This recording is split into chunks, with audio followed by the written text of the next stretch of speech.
मैं सिर्फ 10 साल का था। दादा दादी के साथ बीसीसीएल के एक छोटे से क्वार्टर्स में रहता था। मेरे बहुत सारे दोस्त थे। गली में दौड़ना, साइकिल चलाना, पेड़ों पर चढ़ना, यही मेरी दुनिया थी। लेकिन एक दिन अचानक सब बदल गया। हमने तुम्हारा एडमिशन शहर के बड़े हॉस्टल में करा दिया है। अब तुम इंग्लिश सीखोगे, बड़ा बनोगे। पर मुझे नहीं पता था कि जिस हॉस्टल को मैं बड़ा समझ रहा था वो असल में कैसा होगा। हॉस्टल जो तबेले से भी बदतर था। मैंने जब पहली बार अंदर कदम रखा तो लगा जैसे किसी जानवरों के तबेले में आ गया हूं। कमरों में पंखे तक नहीं, फर्श पानी से भीगी हुई मिट्टी जैसी, दीवारें टूटी हुई और खिड़कियों पर जंग लगा ताला। मैं डर गया था, बहुत ज्यादा। लेकिन प्रिंसिपल ने एक लाइन बोली, यहां इंग्लिश स्पीकिंग कोर्स होगा।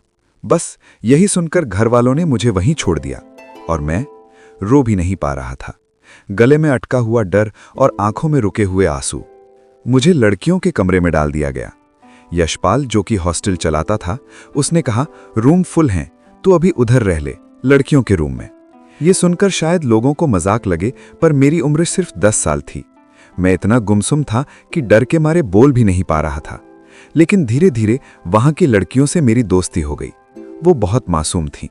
मुझे अपने खाने तक में से हिस्सा देती थीं। एक दिन मैंने एक लड़की के बाल काट दिए और कमाल की बात, सबको पसंद भी आया। धीरे धीरे मैं हॉस्टल का छोटा नाई बन गया। बच्चे मजाक में मुझे बार बार बुलाने लगे। सब सही चल रहा था, जब तक कि प्रिंसिपल को शक नहीं हुआ।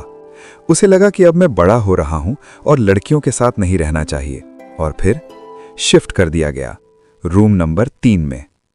वो कमरा मेरे बचपन का सबसे डरावना हिस्सा था। अंदर घुसते ही धुएं की बू, फर्श पर बिखरे हुए गुटके, बीड़ी, सिगरेट, जैसे मैं हॉस्टल में नहीं, किसी अंधेरी तपली में घुस आया हूं। हम सभी 11-12 साल के ही थे, लेकिन प्रिंसिपल हमें बुलाता था बिग बॉयज। पहले समझ नहीं आया, लेकिन फिर उनकी हरकतें देखकर समझ गया कि हम बिग बॉयज नहीं, गलत राह पर चल पड़े बच्चे थे। मेरे एक दोस्त ने तो पहली बार खैनी लेकर ऐसे मलाई जैसे उसके खून में ही हो। सब हंस रहे थे, चिल्ला रहे थे, और मैं कोने में खड़ा डरा हुआ लड़कियों वाले कमरे को याद कर रहा था। मैं अक्सर उनके पास चला जाता, थोड़ा खाना मांगने या बस दिल हल्का करने। और वहीं थी मेरी एक खास दोस्त। वो हमेशा मुस्कुरा कर मिलती थी। मुझे लगता था वो मुझे सिर्फ दोस्त की तरह पसंद करती है। लेकिन एक दिन जब मैं उनके कमरे में गया, वो धीरे से उठी, मेरे हाथ पकड़ लिए और हल्के से अपनी तरफ खींच लिया। उसकी आंखों में कुछ था, कुछ ऐसा जो मैंने पहले कभी महसूस नहीं किया था। मैं कुछ बोल भी पाता उससे पहले। आगे क्या हुआ? उसने मेरा हाथ क्यों पकड़ा? रूम नंबर 3 के लड़के क्या करने वाले थे?